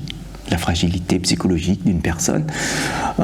Donc ça arrive, et ça, c'est pas par hasard. C'est parce qu'il y a tout un conditionnement derrière. Après, vous avez une maladie liée au délire. Alors ça peut être psychologique, mais ça, c'est autre chose. Ça, c'est lié à un autre niveau de karma, lié tout simplement au mental. C'est-à-dire le mental qui sans arrêt, vous voyez, comme les enfants, qui créent leur propre monde quand ils sont petits, et nous on dit « ah, c'est mignon », etc. Mais imaginez un adulte qui crée ce monde-là. On dit « mais il n'est pas normal ». D'accord ? Donc, il y a cette forme-là où il faut faire attention. C'est pour ça qu'on dit il faut rester dans la réalité des choses et pas vouloir délirer, construire un délire derrière. Il faut être réaliste. C'est pour ça que le mensonge, parfois, fait intervenir ce type de comportement. On ment sans arrêt et à un moment donné, on ne sait plus si on ment ou non. Ou les personnes qui nous écoutent, tu dis la vérité ou tu ne dis pas la vérité. C'est-à-dire qu'on est dans une confusion, et c'est une confusion liée à une réalité. Donc il faut faire attention. Voilà, donc ça, c'est une maladie, voilà, qui est liée à ce type de karma. Et puis après, vous avez la dernière maladie, c'est la maladie psychologique. Et ça, c'est lié tout simplement aux perturbations. C'est-à-dire ici, l'autre, il est en train de méditer, et vous allez perturber. Vous amusez à perturber les gens comme ça. Ça joue sur la psychologie. Perturbation, c'est psychologique. Donc, au lieu de préserver le calme, la sérénité des êtres, eh ben, vous êtes là à agiter les êtres. Et donc ça peut avoir un impact sur la psychologie plus tard. Donc voilà les 4 formes de maladie que le Bouddha a expliquées selon nos types de karma qu'on réalise dans cette vie. Donc ça, c'est la santé. Et après, vous avez l'apparence. Alors, qui veut devenir beau? En fait, c'est très simple. L'apparence est très simple. Si vous voulez être beau ou belle, ne plus jamais être en colère. Parce que la colère rend moche. C'est vrai. C'est complètement vrai.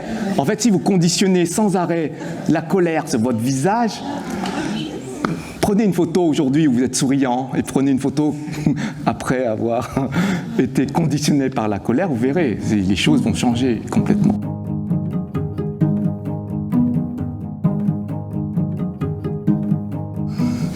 En fait, la beauté extérieure, c'est pas se mettre 3 couches de maquillage ou de se faire tirer un peu partout. C'est pas ça. Hein. La beauté, la vraie beauté naturelle d'une personne, c'est cette nature qu'on montre. Et cette beauté naturelle, c'est ce sens qu'on donne à notre équilibre physique. Hein. Donc si vous ne reflétez pas des états d'agitation, la jalousie, le stress, l'énervement, la colère, etc., eh bien, vous aurez une beauté naturelle, mais une beauté qui attire. Parce qu'il y a des beautés qui repoussent. Des personnes qui sont magnifiques, mais on n'a pas envie de s'approcher. Vous voyez ? C'est une beauté vraiment naturelle qui vient tout simplement de vos états intérieurs, de stabilité, de calme intérieur. Oui. C'est pour ça que vous voyez bien qu'une personne qui sourit sans arrêt, une personne qui est sans arrêt en colère, vous allez plus être attiré par la personne qui sourit sans arrêt. Parce que vous voyez qu'elle rayonne, il y a quelque chose qui se dégage. Et quand on parle de beauté intérieure, on parle d'une richesse intérieure, et la richesse intérieure, c'est lié aux qualités que vous avez vis-à-vis des êtres. La générosité, la patience, les différentes vertus, la compassion, la bienveillance, toutes ces qualités-là, c'est une richesse intérieure. C'est pour ça qu'une personne riche donne de l'intérieur. Quand vous êtes dans la qualité de générosité, vous êtes riche, même si vous donnez qu'un sourire. D'accord ? Donc, si on veut développer cette richesse intérieure, il faut mettre en place ces qualités. Voilà, donc, beauté intérieure et extérieure. Alors, nous, on est plus dans le monde extérieur, donc, et ça joue énormément. Parce que si vous avez une apparence qui attire, une richesse intérieure, vous pouvez diffuser et réconforter les gens. Les gens vont se connecter, vont avoir confiance en vous, très rapidement. Mais parce que vous dégagez. Vous êtes dans la bienveillance, dans l'amour inconditionnel, dans la compassion. Il n'y a pas de sélection, il y a vraiment cet état d'équanimité dans notre manière de faire les choses. Donc ça impacte directement. Il y a des grands maîtres qui se mettent dans cette position. Ils n'ont pas besoin de faire la pub, venez m'écouter, me voir. Ils sont juste là, ils drainent. En fait, ils drainent une énergie. Donc ça, c'est important à savoir lorsqu'on parle d'image, de cette beauté-là. Et deuxièmement, souvent les personnes qui vivent vraiment dans cette simplicité, dans cette pause intérieure, et dans cet état de bien-être physique et psychologique, eh bien, ils reflètent la santé en même temps. C'est pour ça qu'ils sont souvent en bonne santé.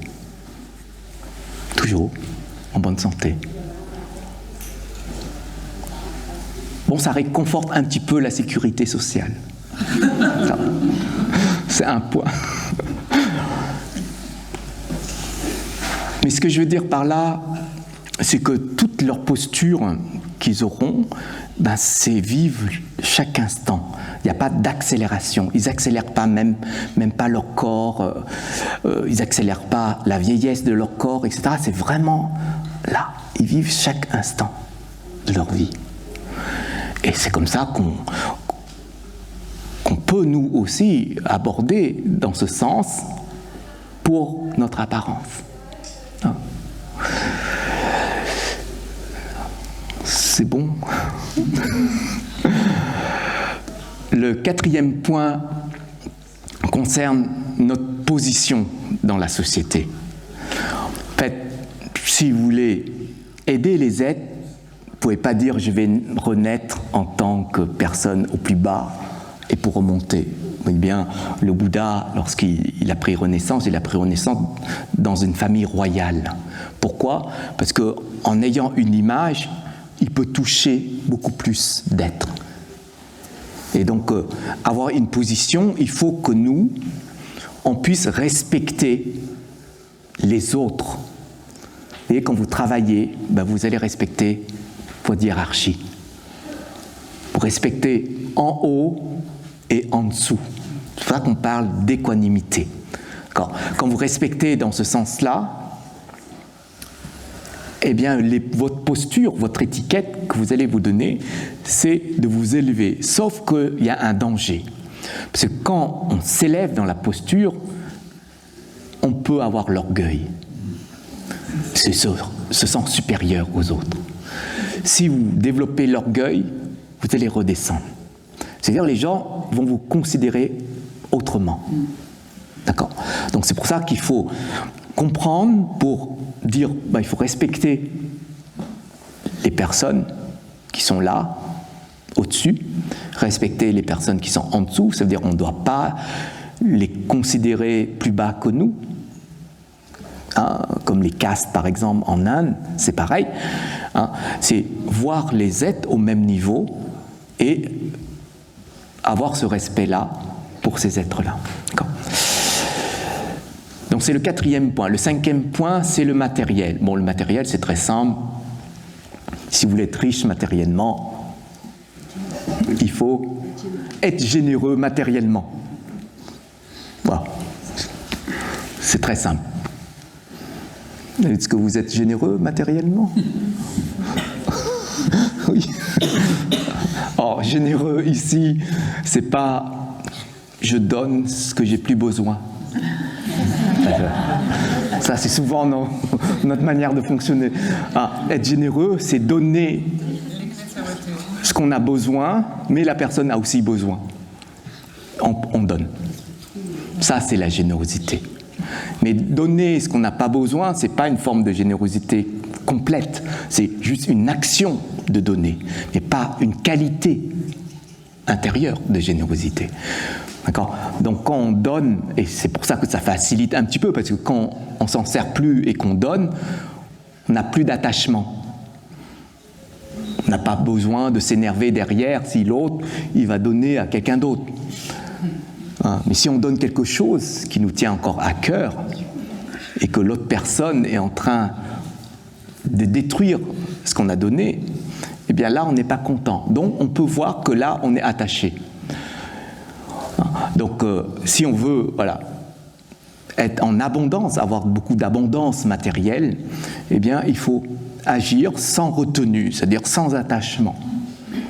Donner en étant heureux de le faire. Okay. Et sans s'attacher, même si on en a besoin. Parfois, on voit les personnes qui sont galantes, romantiques. Hein, tiens, t'as froid, prends mon manteau. Bon, ça c'est autre chose. Mais donner, voilà, il faut avoir du sens à ça, donc être généreux. Une connaissance, on a compris ça, donc on va partager ce qu'on a compris. Donc c'est aussi une forme de générosité. La meilleure des générosités, c'est aider les êtres à ne plus avoir peur dans leur vie. C'est-à-dire faire de telle sorte que les personnes qui sont avec nous n'ont plus peur de vivre dans cette vie. Peur de mourir, peur de vieillir, peur de perdre la maison, etc. Donc si on arrivait à expliquer aux personnes pour qu'ils ne puissent vivre sans peur, eh bien, ils vont s'éveiller. En fait, la peur nous freine dans notre avancement. C'est la transmission des enseignements en fait, autour de nous, en fait. Oui, c'est une logique. C'est si on arrivait à aborder cette logique et que les gens disent j'ai plus peur de mourir, c'est super de mourir. Mais c'est juste valider un karma et puis dire vous, ma famille, vous êtes encore attachés à moi, eh bien je vais vous apprendre à vous détacher de moi. C'est arriver en fait à un niveau où vous pourrez accompagner vos proches et leur expliquer comment ça fonctionne. Donc voilà, donc c'est les différents types de dons qu'on peut avoir. Après le matériel, eh bien il y a la lignée dans la famille. La lignée dans la famille, vous avez tous eu une famille et maintenant vous avez encore une famille. Vous êtes tous en interaction entre vous et votre famille. Il y a des choses qui se passent bien, il y a des choses qui ne se passent pas trop bien. Il y a des choses où c'est conflictuel, ou même on déclare la guerre, des fois, dans les relations. Et ça, c'est lié aussi à vos attachements dans cette vie. Si une personne que vous détestez, vous êtes attaché à cette personne sans le savoir, parce qu'elle est en vous. C'est parce que si elle n'était pas en vous, si vous la voyez, vous êtes bien. Mais si vous la voyez et que vous n'êtes pas bien, c'est qu'elle est en vous. Donc si vous détestez une personne, sachez que vous allez renaître en lien avec cette personne. Donc vous n'aimez pas, dans cette vie vous fuyez, donc c'est cool. Mais dans la prochaine vie, vous êtes à côté. Et vivre à côté d'une personne qu'on n'aime pas, c'est une vraie souffrance. Mais il y a une problématique. Si cette personne vous a fait du mal pendant des années et qu'on la déteste, quelle est la résolution ? Eh bien, il ne faut pas la détester. La détester. Et ça, c'est une vraie force. Une personne nous fait du mal, c'est son affaire. C'est sa zone de conduite. C'est son karma, entre guillemets. Si nous sommes patients, on pourrait dire, il y aura forcément une réaction. Il y a une logique à tout ça. Si nous sommes patients. Si nous sommes impatients, eh bien, on va trouver que c'est pas juste, et donc on va la détester. De toute manière, si vous détestez, vous devez savoir aussi quel est l'impact sur vous. Ça, vous devez le savoir. Ça veut dire ne pas détester. Ça veut dire c'est ok, c'est une personne comme tout le monde. Bon, elle voulait jouer un petit peu avec ses mains, ses paroles, etc. Mais ok. Si vous prenez ce qu'elle dit pour vous-même, vous allez en souffrir. Si vous prenez et vous dites c'est pas une bonne nourriture, c'est ok. Mais c'est à vous de voir ça. Donc si vous commencez à développer la haine vis-à-vis d'une personne, ça peut se transformer en vengeance aussi si le poids est très lourd. Donc au début il y a juste une irritation. Et après ça se transforme en un état d'impatience, donc d'énervement. On commence un petit peu à s'agiter de l'intérieur. Puis après ça se transforme en colère. Et cette colère, si on la nourrit, on la transforme en haine. Et si on nourrit la haine sans arrêt, ça se transforme en vengeance. Et la vengeance, c'est un état karmique maintenant. Et cet état karmique, il n'y a même pas besoin de discuter quoi que ce soit, c'est direct. Donc, si vous voyez que la maison est en train de brûler, éteignez. Si vous attendez que la maison brûle complètement, il n'y a rien à faire. C'est pour ça qu'on dit toujours, la haine ne se nourrit pas, enfin se nourrit par elle-même. Mais pour supprimer la haine, il faut que l'amour et la compassion. Si vous éteignez la haine par la haine, ça ne va pas fonctionner.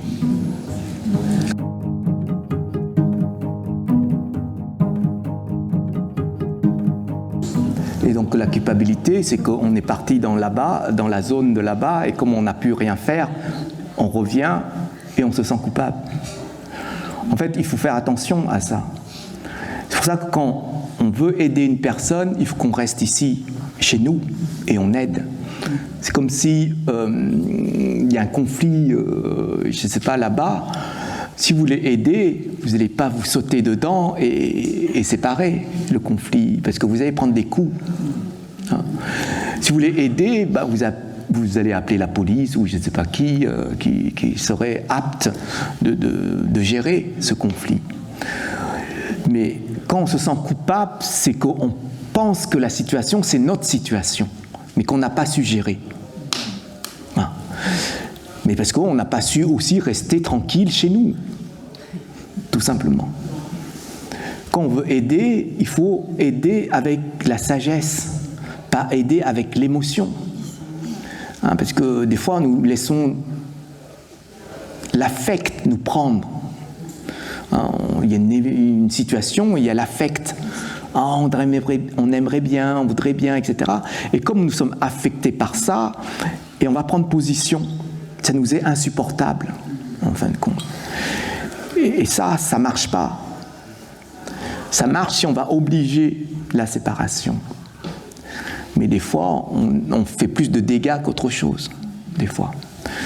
Donc, il faut que nous, on puisse rester tranquille ici, mais réfléchir sur notre manière d'aider, et pas une manière émotionnelle. Donc ce sont des passages, on va dire comme ça, qu'on vit, et il faut à ce moment-là méditer dessus, ces passages-là. Pourquoi j'ai ce ressenti de culpabilité en moi, et pourquoi après j'ai eu ce développement de haine contre la personne, et qu'est-ce que j'en fais de tout ça. Vous pouvez pardonner. Vous pouvez tout pardonner. Mais après, il ne faut pas limiter votre pardon. Parce que des fois, ça fait 3 fois que j'ai pardonné et ça recommence. Donc vous allez limiter. Le pardon, c'est une ouverture du cœur. Une ouverture du cœur pour aussi lâcher. Pardonner, c'est lâcher. Hein? Parce que si vous dites « ça fait 3 fois que je te pardonne », ça veut dire que vous comptez le nombre de fois du passé. Vous n'avez pas lâché le passé. Si vous devez pardonner, c'est toujours le présent. Donc vous n'avez pas besoin de compter combien de fois. Vous pouvez pardonner autant de fois que vous voulez. Mais c'est le présent que vous devez pardonner. Ce n'est pas le passé. Ce n'est pas avec le passé qu'on construit le pardon du présent. Donc le pardon, on pourrait l'inventer conceptuellement et l'utiliser, sa définition, pour simplement « Ah, j'ai fait une bonne action » ou bien « Ah, j'ai lâché prise ». Il pourrait utiliser de cette façon. Il faut utiliser, non pas de manière égoïste, il faut voir l'objectif que vous mettez en place sur le pardon. Pardonner, c'est lâcher. C'est OK. Et vous gardez le sourire. Ça veut dire que vous n'êtes plus dans la rancune, tout ce qui est là, hein, dans le passé. Vous devez avancer. Et la personne va s'alléger. Et quand la personne s'allège, c'est là où vous pourrez aider la personne. Mais si vous êtes entêté, hein, c'est cristallisé en fin de compte la situation du passé, vous n'allez jamais offrir à la personne un chemin d'évolution. Or, l'affect, c'est chez vous. Le pardon, c'est en face. C'est pas pareil. C'est pas au même niveau. Donc, il faudrait vous poser la question, qu'est-ce que je veux au juste? Puis vous regardez, si vous voulez que l'affect, vous faites que l'affect. Si vous voulez la personne, vous faites la personne. Mais derrière, il faut voir ce que ça change en vous. Et est-ce que vous continuez toujours à traîner le passé, même si vous avez déjà pardonné? Parce que des fois, on traîne avec nous. Donc, il faut faire attention à ça, parce que l'objectif, c'est se libérer de ces liens karmiques, de souffrance avec ces êtres-là. C'est pour ça qu'on doit réagir correctement. Pour la personne qui a fait le mal, le karma, c'est le karma. Il n'y a pas de pardon, il n'y a pas de confession. Ah oui, quand c'est karmique, il faut dire, je comprends maintenant.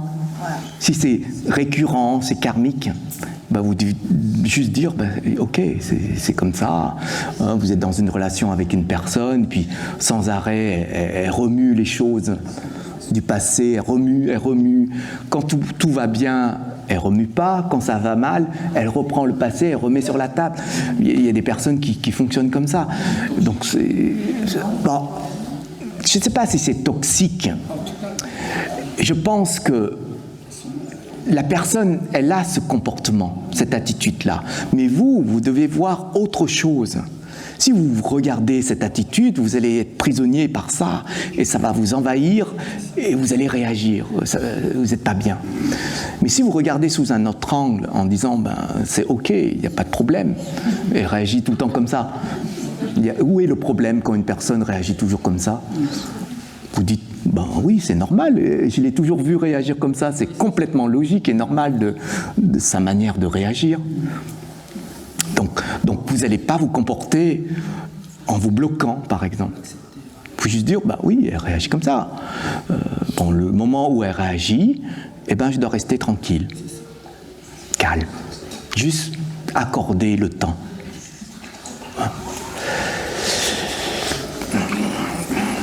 On passe au 6e point. Sixième point, c'est la sagesse. La sagesse se construit,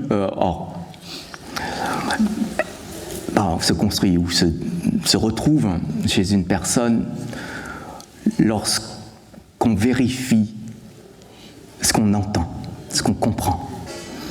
Mais quand vous vérifiez ce que vous avez entendu à travers votre expérience, vous allez récupérer cette connaissance-là. Et vous allez emmener avec vous cette connaissance. Mais ça veut dire qu'il y a un état d'ignorance qui va disparaître petit à petit. La sagesse, ça écarte l'ignorance. C'est une lumière qui va écarter l'obscurité. C'est une lumière naturelle. Vous voyez, comme le soleil, quand il éclaire cette planète, c'est partout. La lumière va partout. C'est-à-dire, sous tous les angles, le soleil ne va pas sélectionner son rayonnement. Là où il va poser ses rayons, il ne sélectionne pas, c'est partout. C'est ça la sagesse. Ça veut dire qu'il n'y a pas ce niveau de passage au niveau du mental. Et comme j'ai dit ce matin, le mental filtre ce qui passe par le cœur. Donc, si vous voulez la sagesse, c'est que par le cœur que vous aurez les rayons, et pas par le mental. Le mental, il va juste être appliqué pour enlever les couches qu'il a construites. Donc, il va utiliser sa vision pour juste identifier les couches et lâcher ces couches-là pour retrouver la lumière du cœur. La lumière du cœur, c'est la sagesse. C'est-à-dire quelque chose qui devient universel, qui touche partout. qu'on ne peut pas nous dire que c'est à moi, c'est ma sagesse. Si vous dites c'est votre sagesse, c'est du personnel. Donc ce n'est pas de la sagesse.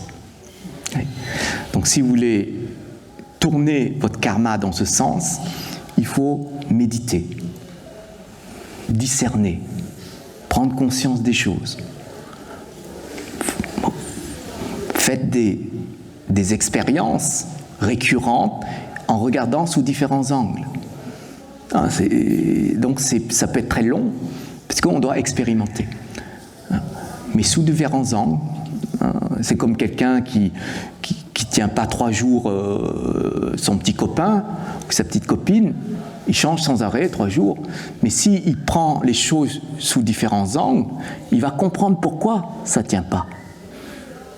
Et là, il développera la sagesse dans la relation avec les personnes.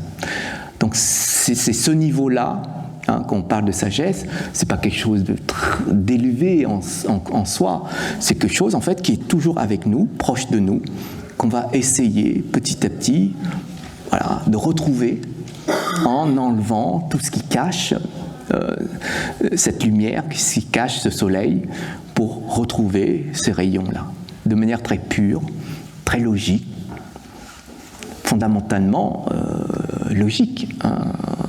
C'est pour ça qu'on ne peut pas contredire la sagesse.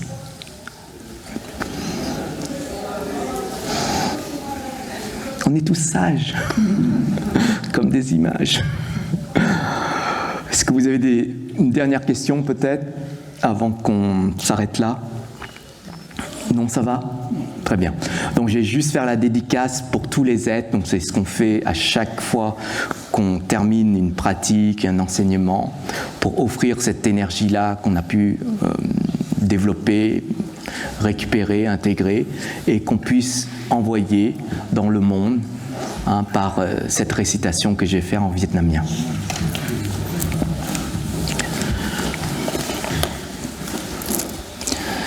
Chúng sanh vô biên thệ nguyện độ phiền não vô tăng thệ nguyện đoạn pháp môn vô lượng thệ nguyện học Phật đạo vô thượng thệ nguyện thành. Nguyện đem công đức này hướng về khắp tất cả đệ tử và chúng sanh đều chọn thành Phật đạo. Merci à vous. Merci. Merci.